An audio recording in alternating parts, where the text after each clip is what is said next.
Στον κόσμο των μεταφορών, ένα επαναστατικό κόνσεπτ γνωστό ως Hyperloop ετοιμάζεται να φέρει επανάσταση στον τρόπο που ταξιδεύουμε. Αυτό το σύστημα, που αποτελείται από ένα δίκτυο πιεσμένων σωλήνων ικανών να μεταφέρουν επιβατικά βαγόνια με ταχύτητες που ξεπερνούν τα 1000 χιλιόμετρα ανά ώρα, δεν είναι πλέον απλώς ένα φουτουριστικό όνειρο. Αν και η ιδέα υπήρχε για πολύ καιρό στην επιστημονική φαντασία, πρόσφατες τεχνολογικές εξελίξεις και φιλόδοξες επενδύσεις την καθιστούν μια πραγματικότητα. Φανταστείτε να ταξιδεύετε από τη Νέα Υόρκη στην Ουάσιγκτον σε μόλις 29 λεπτά ή από το Λος Άντζελες στο Σαν Φρανσίσκο σε Ναντέ.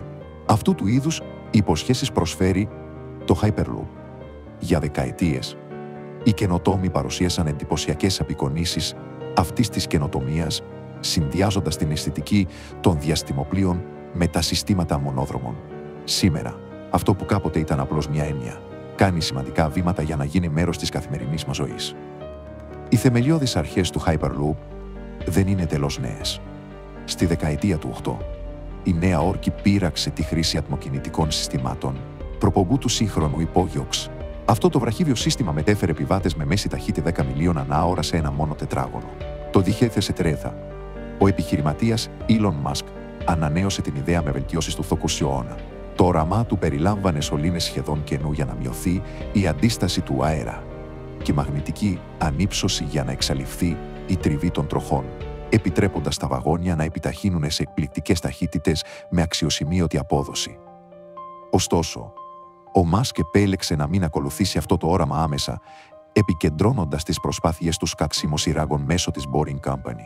Χρειάστηκε άλλος ένας οραματιστής δισεκατομμυριούχος, ο Ρίτσαρντ Μπράνσον, για να δώσει ζωή στο έργο. Μέσω της σημαντικής του επένδυσης, η εταιρεία Hyperloop One μεταμορφώθηκε σε Virgin Hyperloop, υπό την ηγεσία του George Kegel, συνιδρυτή και διευθύνοντα συμβούλου και άλλων καινοτόμων. Το Hyperloop προχώρησε από μια εμβρυακή ιδέα σε ένα λειτουργικό σύστημα δοκιμών. Από το 2010 έχουν πραγματοποιηθεί πάνω από 500 δοκιμές σε μια υπερσύγχρονη εγκατάσταση κοντά στο Las Vegas. Μια από τις πιο καθοριστικές στιγμές στην μέια του Hyperloop ήταν η πρώτη δοκιμή με ανθρώπους. Ο Γκίγελ και η επικεφαλής εμπειρίας επιβατών της Virgin Hyperloop, Σάρα Λούτσιαν, έγιναν τα πρώτα άτομα που μπήκαν σε ένα βαγόνι, καθώς το σύστημα επιτάχυνε σε 108 μίλια ανά ώρα. Σε μια σύντομη διαδρομή 500 γιάρδων, έδωσε μια γεύση από το δυναμικό του Hyperloop. Παρά το γεγονός ότι η δοκιμή διήρκεσε μόνο 20 δευτερόλεπτα, παρήχε κρίσιμα στοιχεία για την ασφάλεια και την βιωσιμότητα, βοηθώντας να πιστούν οι σκεπτικιστές επενδυτές και κυβερνητικοί φορείς. Η ασφάλεια, όμως, είναι μόνο ένα μέρος της εξίσωσης. Οι οικονομικές δυσκολίες είναι σημαντικές, με το κόστος κατασκευής να εκτιμάται στα $60 εκατομμύρια υπά ανά χιλιόμετρο σιδηροδρομικής γραμμής. Μια υποθετική διαδρομή μεταξύ του Σαν Φρανσίσκο και του Λος Άντζελες θα ξεπερνούσε τα $10 δισεκατομμύρια. Αυτά τα συντριπτικά νούμερα απαιτούν οραματιστές επενδυτές που είναι πρόθυμοι να αναλάβουν μακροχρόνιο ρίσκο και κυβερνήσεις έτοιμες να υποστηρίξουν ένα επαναστατικό έργο υποδομής. Τα ωφέλη ενός δικτύου Hyperloop ξεπερνούν κατά πολύ την ταχύτητα. Έχει τη δυνατότητα να αναδιαμορφώσει τις τοπικές οικονομίες συνδέοντας απομακρυσμένες πόλεις με αξεπέραστη αποδοτικότητα.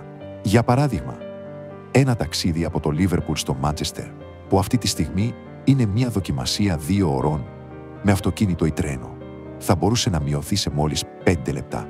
Αυτή η μεταμόρφωση θα μπορούσε να μετατρέψει τα κατακερματισμένα αστικά κέντρα σε ενιαίες οικονομίες τερπόλεων, διευκολύνοντας τις καθημερινές μετακινήσεις και ενισχύοντας την οικονομική ενσωμάτωση.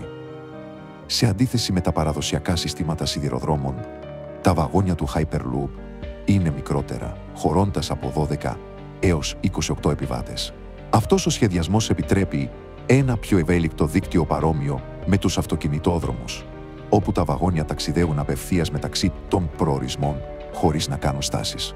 Ένα βαγόνι που αναχωρεί από το Λίβερπουλ για το Λίντς, για παράδειγμα, δεν θα παρεμποδίσει κάποιο άλλο που κατευθύνεται από το Λίβερπουλ προς το Μάντσεστερ.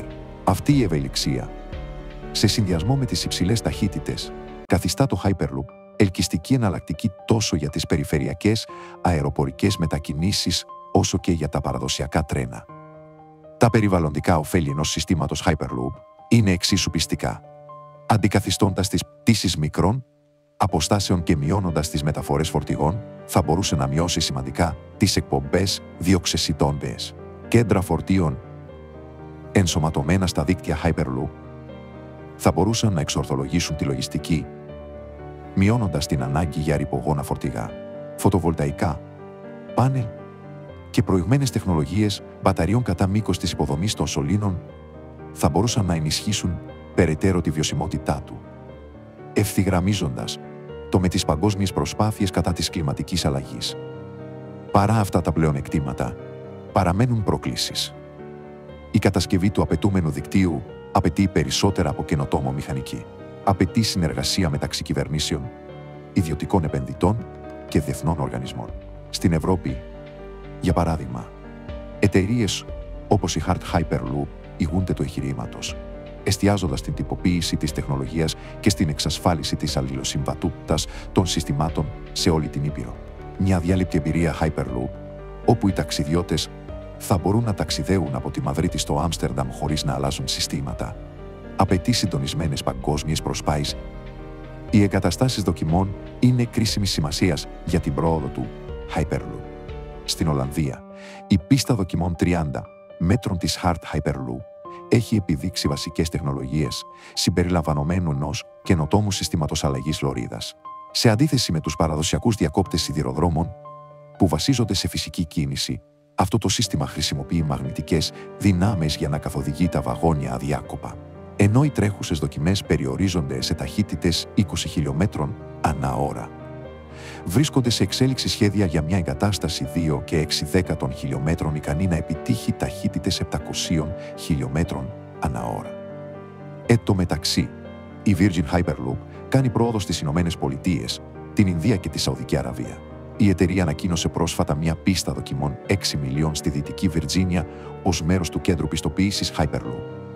Τέτοια έργα είναι κρίσιμα για την απόδειξη της βιωσιμότητας της τεχνολογίας και την εξασφάλιση της θέσης της τεστικά μελλοντικά επενδυτικά σχέδια υποδομής. Η δημόσια αντίληψη επίσης εξελίσσεται. Όταν οι Γκίγελ και Λούτσιαν βγήκαν από τη δοκιμή τους αυλαβής, αυτό αποτέλεσε σημείο καμπής στο πώς οι άνθρωποι αντιμετώπιζαν το Hyperloop. Ξαφνικά δεν ήταν πια απλώς ένα τεχνολογικό πείραμα, αλλά ένας αξιόπιστος τρόπος μετακίνησης. Αυτή η αλλαγή στην αντίληψη παραλληλίζεται με την πορεία της Μανάη. Η πρώτη πτήση των αδελφών Wright ήταν μια ταπεινή επίδοση με τα σύγχρονα δεδομένα, αλλά έθεσε τα θεμέλια και τη σημερινή παγκόσμια αεροπορική βιομηχανία. Τα επόμενα χρόνια θα είναι καθοριστικά για το Hyperloop. Οι εταιρείες αγωνίζονται να τελειοποιήσουν τις τεχνολογίες τους, να εξασφαλίσουν χρηματοδότηση και να κερδίσουν την εμπιστοσύνη ΤΕΑ. Καθώς το κάνουν, πλησιάζουν όλο και περισσότερο στην πραγματοποίηση ενός οράματος που θα μπορούσε να μεταμορφώσει τα ταξίδια, να μειώσει τις περιβαλλοντικές επιπτώσεις και να δημιουργήσει νέες οικονομικές ευκαιρίες. Το Hyperloop δεν είναι πια ένα μακρινό όνειρο, αλλά μια ταχεία πραγματικότητα, έτοιμη να αναδιαμορφώσει τον τρόπο που μετακινούμαστε και συνδεόμαστε στον 20ο αιώνα.